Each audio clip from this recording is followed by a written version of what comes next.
નમસ્કાર વિદ્યાર્થી મિત્રો, ધોરણ 12 અર્થશાસ્ત્ર વિષયમાં પ્રકરણ 5 ગરીબી, જેમાં આપણે આજે ક્વેશ્ચન 3 ગરીબી માટેના જવાબદાર કારણો સમજાવો એના વિશેની વાત કરવાની છે. ગરીબી માટેના જે જવાબદાર કારણો છે એને 5 ભાગમાં વહેંચવામાં આવ્યા છે. ગરીબીના ઐતિહાસિક કારણો, ગરીબીના આર્થિક કારણો, ગ્રામીણ ગરીબી માટેના જવાબદાર કારણો, ગરીબીના સામાજિક કારણો અને ગરીબીના અન્ય કારણો, જે હવે પછીના આપણા ક્વેશ્ચન છે. પણ અત્યારે આપણે ગરીબી માટેના જવાબદાર ઐતિહાસિક કારણોની વાત કરશું. જોઈએ, ઇતિહાસકારો જણાવે છે કે 17મી સદીમાં ભારત છે એ પ્રમાણમાં વધુ શહેરીકૃત અને વ્યવસાયિક રાષ્ટ્ર હતું. જો ભારતના ઇતિહાસમાં અમુક એવી ઘટના બની ગઈ છે કે જેના લીધે આજ દિન સુધી ગરીબી ગઈ નથી.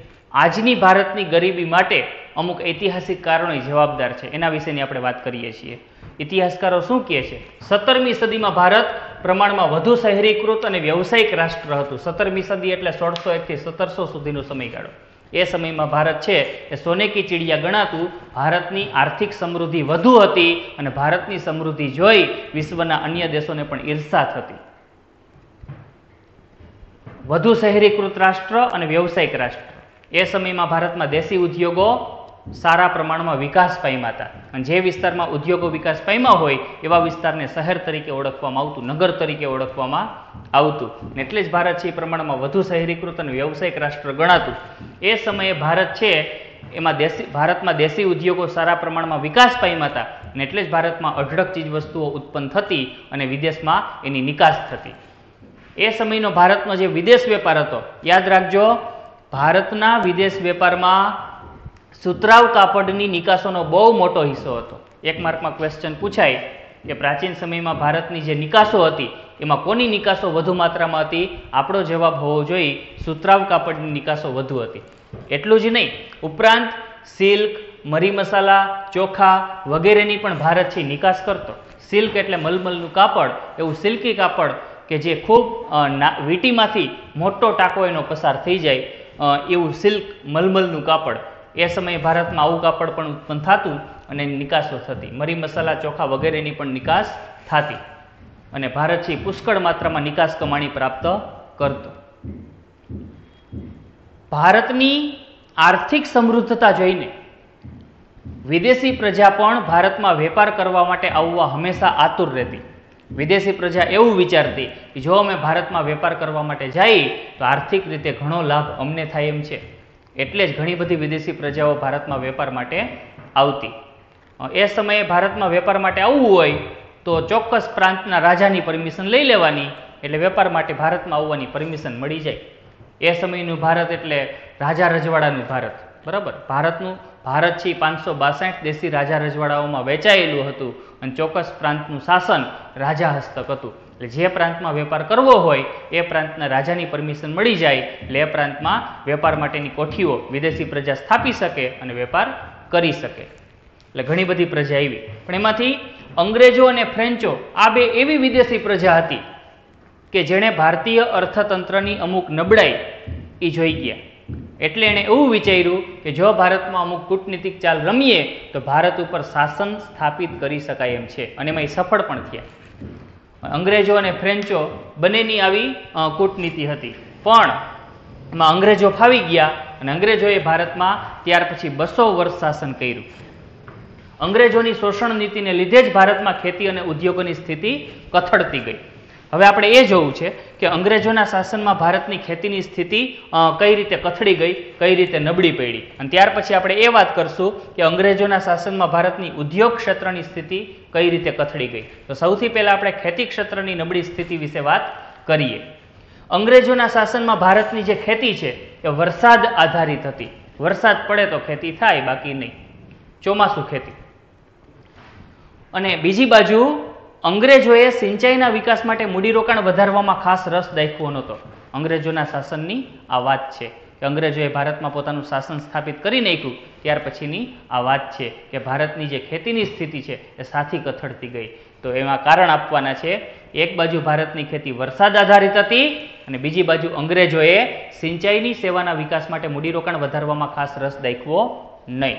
સિંચાઈ એટલે શું? તો કે ખેતી ક્ષેત્રે 12 માસ પાણી મળતું રહીએ એ માટેની વ્યવસ્થા એટલે સિંચાઈની સુવિધા. આ સિંચાઈની સુવિધા વધારવા માટે મૂડીરોકાણ વધારવું પડે, પણ અંગ્રેજોએ આ બાબતે રસ દાખવ્યો નહોતો.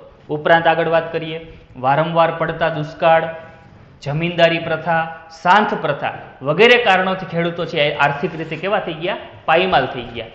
વારંવાર એ સમયે દુષ્કાળ પડતા અને દુષ્કાળની બહુ ગંભીર અસર ખેતી ક્ષેત્ર ઉપર થતી, ખેત ઉત્પાદન નીચું વયું જતું. જમીનદારી પ્રથા એટલે શું? તો કે એ સમયમાં મોટાભાગની જમીનોના માલિકો જૂજ જમીનદારો હતા, અને આ જે જૂજ જમીનદારો છે એ પોતાની જમીન વિહોણા ખેડૂતોને ભાડે આપતા અને બદલામાં ભાડું વસૂલતા, અને આ જ જમીનદારો પાસેથી અંગ્રેજો દ્વારા મહેસૂલ ઉઘરાવવામાં આવતી. એટલે જમીન ઉપરનો કર જમીન વિહોણા ખેડૂતોએ જમીનદારોને આપવો પડતો, અને જમીનદારો એ જે કર છે અંગ્રેજોને ચૂકવતા. એ રીતની આખી એક જમીનદારી પ્રથા એ સમયમાં હતી. અને સાંત પ્રથા એટલે ભાડા પ્રથા. જમીન વિહોણા ખેડૂતોએ જમીનના ઉપયોગ બદલ જમીનદારોને જે ભાડું આપવું પડે એને સાંત તરીકે, ભાડા તરીકે ઓળખવામાં આવતું. એટલે વારંવાર પડતા દુષ્કાળ, જમીનદારી પ્રથા, સાંત પ્રથા આ બધા એવા રીઝન હતા કે જેના લીધે જે જમીન વિહોણા ખેડૂતો હતા એ આર્થિક રીતે ખૂબ પાયમાલ થઈ ગયા, એની સ્થિતિ કથળતી ગઈ.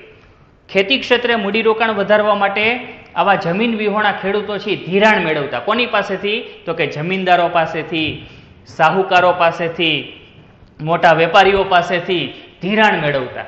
અને એકવાર જમીનદારો, સાહુકારો કે મોટા વેપારીઓ પાસેથી જમીન વિહોણા ખેડૂતો ધિરાણ મેળવે, એકવાર ધિરાણના બોજામાં ફસાઈ જાય પછી એમાંથી કોઈ દી બહાર આવી ન શકતા.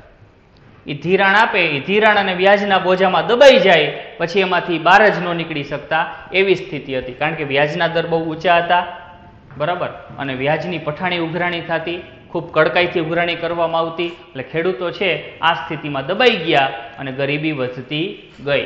2 માર્કમાં ક્વેશ્ચન પૂછાય કે અંગ્રેજોના શાસનમાં ભારતની ખેતીની સ્થિતિ નબળી હતી સાથી, તો એમાં આપણે આટલી બાબત લખવી પડશે, યાદ રાખજો.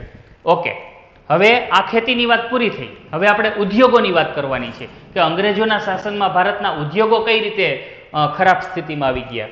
જોઈએ, ઉદ્યોગ અને વેપારની બાબતમાં અંગ્રેજોએ ભારતમાં એવા પ્રકારની વેપાર નીતિ, કર નીતિ, ઔદ્યોગિક નીતિ અપનાવી હતી કે જેથી અંગ્રેજોના ઉદ્યોગોને જ વધારે ફાયદો થાય, જ્યારે ભારતના ઉદ્યોગોએ નુકસાની જ સહન કરવી પડે. ઉદ્યોગ અને વેપારની બાબતમાં અંગ્રેજોએ ભારતમાં એવા પ્રકારની વેપાર નીતિ અપનાવી હતી, એવા પ્રકારની કર નીતિ, એવા પ્રકારની ઔદ્યોગિક નીતિ અપનાવી હતી કે જેથી ભારતના ઉદ્યોગોએ નુકસાની જ સહન કરવી પડે, જ્યારે અંગ્રેજોના ઉદ્યોગોને, અંગ્રેજોના વેપારને ખૂબ મોટા પ્રમાણમાં લાભ થાય. હવે આપણને પ્રશ્ન થાય કે એવું તે શું અંગ્રેજોએ કર્યું હતું? બરાબર, એવી રીતે કઈ નીતિ અપનાવી હતી? વેપાર નીતિ, ઔદ્યોગિક નીતિ, કર નીતિ. તો એના વિશેની હવે આપણે વાત કરીએ. જો, જેમ કે ભારતીય નિકાસકારો માટે યુરોપીય બજારોમાં વિવિધ પ્રતિબંધો મૂકવામાં આવ્યા. યુરોપીય બજાર, યુરોપના જે દેશો છે એનું જે માર્કેટ છે, યુરોપીય દેશોમાં ભારતના દેશી ઉદ્યોગોને નિકાસ કરવા ઉપર અંગ્રેજોએ પ્રતિબંધો મૂકી દીધા. એટલે કે ભારતના દેશી ઉદ્યોગો દ્વારા જે વસ્તુ ઉત્પન્ન થાય છે એની યુરોપીય દેશોમાં નિકાસ કરી શકાય નહીં. એ બાબતમાં અંગ્રેજોએ શું મૂકી દીધા? પ્રતિબંધો મૂકી દીધા. આ સ્થિતિ સર્જાણી. જ્યારે ઇંગ્લેન્ડમાં ઉત્પાદિત થતી વસ્તુના ભારતમાં વેચાણ માટે વિશેષ કર રાહતો અને છૂટછાટો આપવામાં આવતી. તો બીજી બાજુ શું કર્યું? ઇંગ્લેન્ડમાં જે ઉદ્યોગો હતા, ઇંગ્લેન્ડના ઉદ્યોગો દ્વારા જે ઉત્પાદનો થતા એ વસ્તુના વેચાણ માટે ભારતના માર્કેટનો ઉપયોગ થતો, ભારતના બજારનો ઉપયોગ થતો, અને ભારતમાં આ બાબતે વિશેષ કર રાહતો અપાતી. ઇંગ્લેન્ડની વસ્તુઓ ઉપર ભારતમાં વેચાણ કરવા બાબતે વિશેષ કર રાહત અને છૂટછાટ આપવામાં આવતી. તેમજ બધા વિસ્તારોમાં વસ્તુ પહોંચાડવા માટે શેનો ઉપયોગ થતો? તો કે રેલવેનો ઉપયોગ થતો. અંગ્રેજો છે ભારતના, સમગ્ર ભારતના માર્કેટને કવર કરવા માંગતા હતા, ને એટલે જ અંગ્રેજોએ ભારતમાં રેલવે વિકસાવી. 16 એપ્રિલ 1853 થી ભારતમાં રેલવેની શરૂઆત થઈ અંગ્રેજો દ્વારા, અને ટૂંકા સમયમાં અંગ્રેજોએ સમગ્ર ભારતમાં રેલવે પહોંચાડી દીધી. રેલવેના માધ્યમથી અંગ્રેજો પોતાની વસ્તુ સમગ્ર ભારતમાં પહોંચાડી દેતા, અને એ રીતે સમગ્ર ભારતના માર્કેટને અંગ્રેજોએ કવર કરી લીધું હતું. એટલે આ રીતની પરિસ્થિતિ. આગળ જોઈએ, આવી નીતિથી અંગ્રેજોને ભારતમાં ઉત્પાદન અને વેચાણથી ભરપૂર લાભો થયા. ભારતમાં ઉત્પાદન અને વેચાણથી અંગ્રેજોને ભરપૂર લાભ થયા, જેનું ઇંગ્લેન્ડમાં ખૂબ મોટા પાયે મૂડીરોકાણ કર્યું અને ઔદ્યોગિકરણને વેગ આપ્યો. ભારતમાંથી જે કમાણી થતી અંગ્રેજો પોતાના દેશમાં લઈ જતા, ન્યાય ઉદ્યોગ ક્ષેત્રે મૂડીરોકાણ કરતા અને એ રીતે ઉદ્યોગોની ન્યા સંખ્યા વધી, ઔદ્યોગિક ઉત્પાદનો મોટા પાયે થયા, ઉદ્યોગ ક્ષેત્રે આધુનિક કહી શકાય એવી મશીનરી ડેવલપ થઈ. એ રીતે અંગ્રેજોએ ઔદ્યોગિકરણને પોતાના દેશમાં વેગ આપ્યો અને ત્યાંના ઉત્પાદિત માલના વેચાણ માટે ભારતના બજારોનો ભરપૂર ઉપયોગ કર્યો. અંગ્રેજો પોતાના દેશમાં જે મોટા પાયે વસ્તુઓ ઉત્પન્ન કરતા એ વસ્તુઓના વેચાણ માટે ભારતીય માર્કેટનો ઉપયોગ કરતા અને એ રીતે અંગ્રેજોએ બહુ મોટા પાયે લાભ મેળવ્યો. આગળ જોઈએ. આમ અંગ્રેજો સામે ભારતના જે ઉદ્યોગો છે, દેશી ઉદ્યોગ, અને ભારતના જે વેપારીઓ છે એ હરીફાઈ ક્ષમતામાં, ઉત્પાદન ક્ષમતામાં ટકી શક્યા નહીં.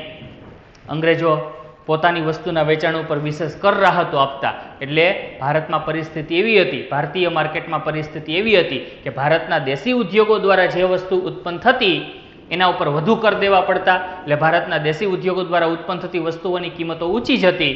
એની સામે જે અંગ્રેજો પોતાની વસ્તુ છે કે જેના ઉપર વિશેષ કર રાહત આપતા, એટલે બ્રિટનમાં ઉત્પન્ન થયેલી વસ્તુ ભારતમાં સસ્તી પડતી. એટલે ભારતીય માર્કેટમાં આ રીતે દેશી ઉદ્યોગો છે, ભારતના દેશી ઉદ્યોગો એ અંગ્રેજોની હરીફાઈ ક્ષમતા સામે, ઉત્પાદન ક્ષમતા સામે ટકી શક્યા નહીં ને એટલે જ ભારતમાં નાના અને દેશી ઉદ્યોગો પાયમાલ થયા, પડી ભાંગ્યા, દેશની બેકારી વધતી ગઈ અને સાથે સાથે ગરીબીના પ્રમાણમાં વધારો થતો ગયો. તો આ સ્થિતિ, એટલે ભારતમાં ઇતિહાસમાં આવી બધી ઘટનાઓ બની ગઈ છે કે જેની અસર આજ દિન સુધી ગરીબીના ભાગરૂપે ભારતમાં જોવા મળે છે.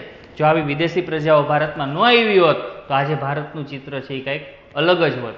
પણ છતાં પણ આવી સ્થિતિનો સામનો કર્યો ભારતે, છતાં પણ આજે ભારત છે એ એવા મુકામ ઉપર આવીને ઊભું રહી ગયું છે કે સમગ્ર વિશ્વમાં સૌથી વધારે ઝડપથી વિકાસ પામતું જો કોઈ રાષ્ટ્ર હોય તો એ ભારત છે. એ ભારત માટે ગૌરવની વાત ગણાય. પણ આ ઐતિહાસિક કારણો એવા છે કે જેના લીધે ભારતની ગરીબી વધી. આ સ્થિતિ. ઓકે, હવે પછીના લેક્ચરમાં આપણે એ વાત કરશું કે ભારતની ગ્રામીણ ગરીબી માટે કયા કારણો જવાબદાર છે. બરાબર? ઓકે.